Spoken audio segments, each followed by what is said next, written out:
What's going on, guys? It's Greg here, aka NYPrepper.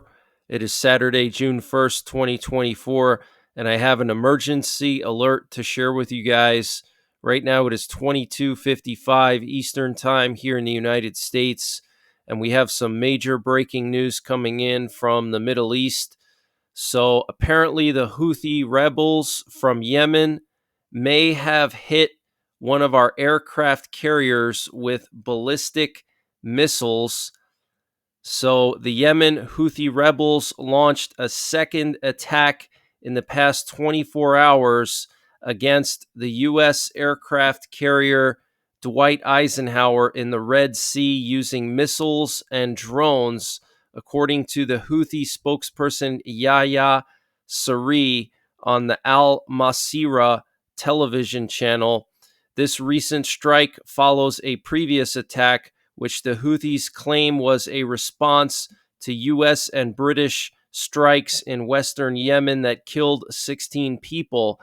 Additionally, the Houthis reported hitting a U.S. destroyer and 3 commercial vessels in various locations, including the Red Sea and the Indian Ocean. The escalation follows a substantial strike by UK and US forces on Houthi-controlled areas in Yemen, targeting 13 different locations, as confirmed by US Central Command. Now, what's very concerning is that shortly after these attacks on the Dwight Eisenhower was forced to make an unscheduled port call in the Saudi port of Jeddah. Okay, so after these strikes on the Eisenhower, it went to a port in Saudi Arabia. Okay, so that is a sign that maybe the Houthis actually hit the aircraft carrier, and I'm hearing reports that they used ballistic missiles. Now, what you're looking at here is an unconfirmed picture. I cannot confirm the source or where this picture came from, but it shows what appears to be some kind of an anti-ship ballistic missile flying towards a U.S. destroyer, and then it actually hits the destroyer. Okay, so potentially they hit one of our main aircraft carriers, and it's now in port. Potentially, they may have hit one of our destroyers, and then they hit some other vessels as well. So this is huge news, guys, and you can see this picture here. Again, I can't confirm the credibility of this picture, but I thought I would share it with you because I came across it.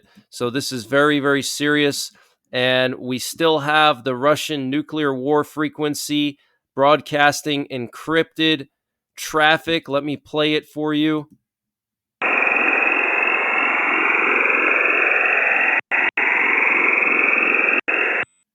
So this is the Russian buzzer, which is one of the nuclear war frequencies used by Russia to communicate with their nuclear forces. And normally it has this buzzing tone every second or so, but we haven't heard this buzzing tone since late last night. And yesterday they were also broadcasting this strange sound. So let me play this for you again.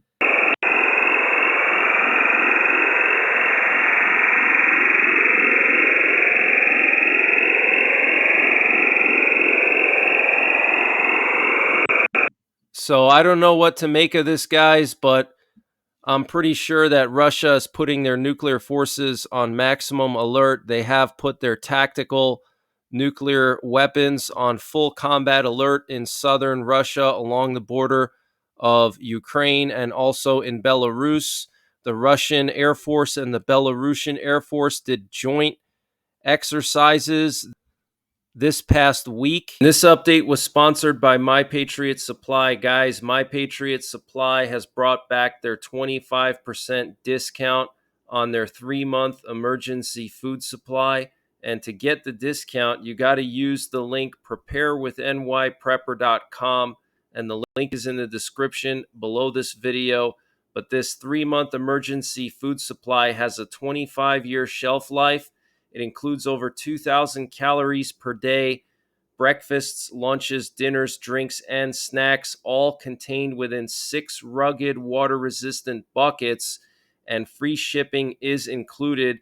So use the link preparewithnyprepper.com to get $200 off or 25% off of the My Patriot Supply 3-month emergency food supply.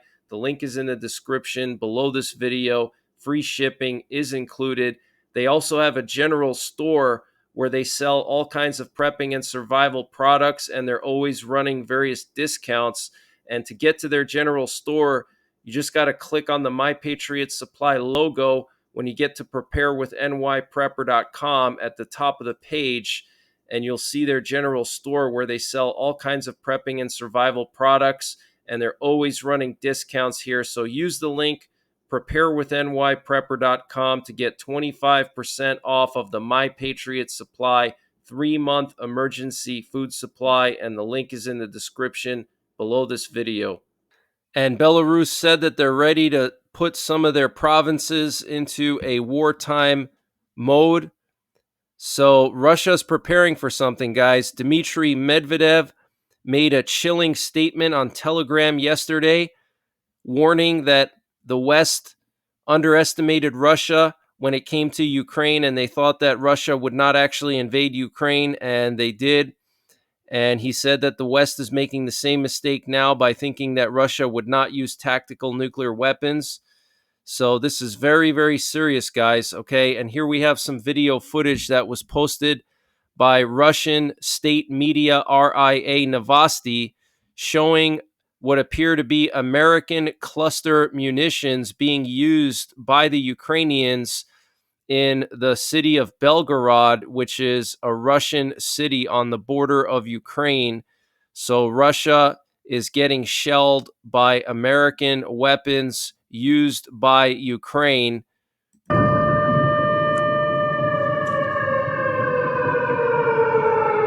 So this appears to be some kind of a cluster munition, and ATACMS most likely. And you can see all the little kabooms here in the air, these white spots. Those are the cluster munitions detonating in the air and potentially Russian air defenses.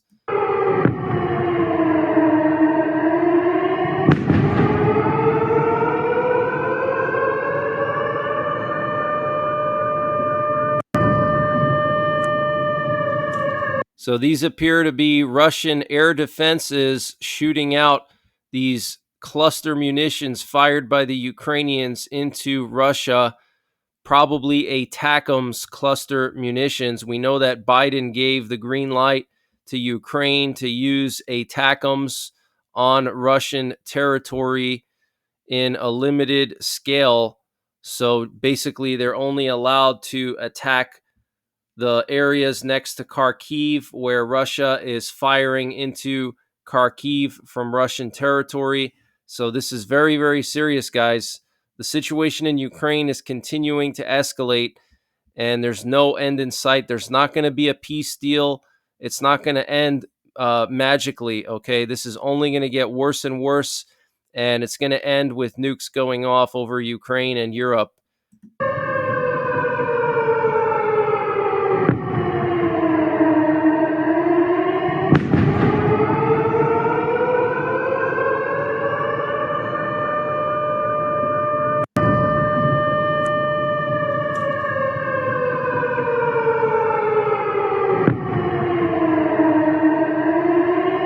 And the U.S. Central Command said on Twitter that attacks against 13 Houthi targets had successfully destroyed 8 uncrewed aerial vehicles or drones in Houthi-controlled areas of Yemen and over the Red Sea. The British Ministry of Defense said Royal Air Force Typhoon fighter jets conducted attacks on Hodeidah and further south in Hulayfiqah. It described targets as buildings identified as housing drone ground control facilities and providing storage for very long-range drones as well as surface-to-air weapons. But it does look like the U.S. aircraft carrier Dwight Eisenhower was hit by Houthi missiles, and it had to make a port call in Saudi Arabia, and potentially that destroyer getting hit by the anti-ship ballistic missiles that the Houthis now possess because Iran gave them anti-ship ballistic missiles, okay? And we have the first reports coming in of Israeli fighter jets starting airstrikes on Rafah. There were some very loud kabooms reported earlier today. And also, Israel carried out very heavy airstrikes on Lebanon today. And over the last 3 days, Israeli airstrikes on Lebanon have increased dramatically. So potentially, we could see this big war between Hezbollah and Israel starting soon. And the Israeli National Security Minister, Ben Gvir, threatened to dismantle the government if Netanyahu agreed to the proposed ceasefire deal. So there is some pushback by some of the more right-wing hardline elements in Israel against this proposed ceasefire deal. And the Israeli Defense Forces have located more than 10 smuggling tunnels along the Philadelphia axis, stretching from Gaza to Egypt. Some of these tunnels have been destroyed, and the IDF is working to eliminate the rest. So these are tunnels that go from Gaza into Egypt, okay?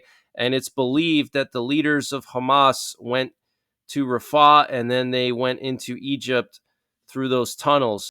So that's why Israel wants to go into Rafah, and why Rafah is the most critical operation of this entire war in Gaza, because that's where all the tunnels go to Egypt, and that's where the last leadership of Hamas has taken refuge. And Chile says it's going to join South Africa's case against Israel in the International Court of Justice. And Ukraine destroyed a record number of Russian artillery systems in May. Ukrainian forces destroyed 1,160 Russian artillery systems in May, a record since the beginning of the war, according to the Ukrainian Defense Ministry. And there were some very loud kabooms heard in Mariupol and also in the Russian city of Kursk tonight, most likely Ukrainian ATACMS strikes. So, guys, Ukraine is now striking Russia proper with American weapons, with ATACMS. They're striking Kursk, they're striking Belgorod. This is going to escalate, okay? North Korea sent some 600 balloons to South Korea carrying trash and feces, according to the South Korean military. So this was today, and yesterday and Thursday they sent like 300. So another 600 balloons full of trash and feces being sent into South Korea. That's a total of 900 of these balloons going into South Korea, guys. Could you imagine if you had a balloon full of feces land on your house and spray feces all over your yard and stuff? I mean, that's just crazy. And the senior Chinese general has accused the United States of trying to build an Asia Pacific version of NATO. And at the Singapore Defense Summit, Lieutenant Admiral Rob Bauer, the chair of NATO's military committee, announced that NATO has decided a significant cyber attack on a member state could trigger a war under Article 5. And this comes just a day after Poland said that they were attacked by Russian hackers. Okay, there was a Russian cyber attack on Poland yesterday. And Rob Bauer is basically NATO's top general. Okay, he's the same guy who said a few months back that NATO has to prepare for a full-scale war with Russia, that people need to prepare. They need to have food and water and go bags. Okay, this is the same guy. He emphasized that if a cyber attack disrupts essential services to a point where society cannot function, it could be treated similarly to a physical attack. This means NATO could collectively respond to such cyber threats, potentially leading to a direct conflict with the responsible nation. So let me play this video here so you can hear what he says in his own words. In a way, it's difficult, and in a way, it's not difficult. because it starts with, and that is difficult, you have to attribute the attack to someone. I mean, if you don't know who attacked you, it's very difficult to declare war to whom. So it starts with a difficult part with a cyber attack, and that is attributing it to a country, if you talk about war. That's one. Then you have to look at how disruptive is it for a society. Because this is an attack on our information space, so to say. And if it means that essential critical services to our societies are endangered in such a way that society is unable to function, then you come close to the point where you will act upon it in a way that is close to acting on a physical attack. We in NATO, we have agreed amongst all allies that in principle a cyber attack can be the start of an Article 5 procedure. So it's not only a physical attack, but also a cyber attack can be the basis for Article 5 debate, and of course, as a result, the follow-on procedures. Wow. So clear as day, he basically says that a cyber attack could be grounds for Article 5. And the U.S. Secretary of Defense Lloyd Austin told a gathering of top security officials Saturday that war with China was neither imminent nor unavoidable despite rapidly escalating tensions in the Asia-Pacific region, stressing the importance of renewed dialogue between him and his Chinese counterpart in avoiding miscalculations and misunderstandings. And a Chinese space probe has successfully landed on the far side of the moon. And here we have some video footage of Vladimir Putin giving some kind of an award to Steven Seagal.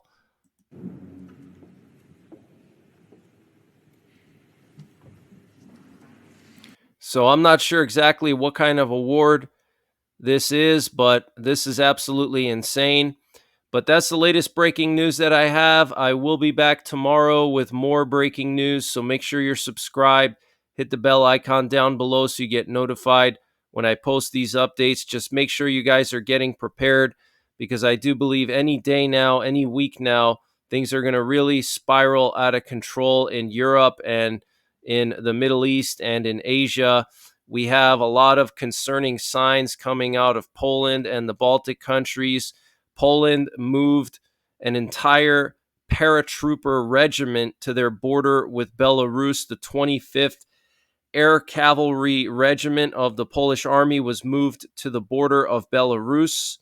They're also building a 200-meter buffer zone along their border with Belarus where people are not going to be allowed to walk.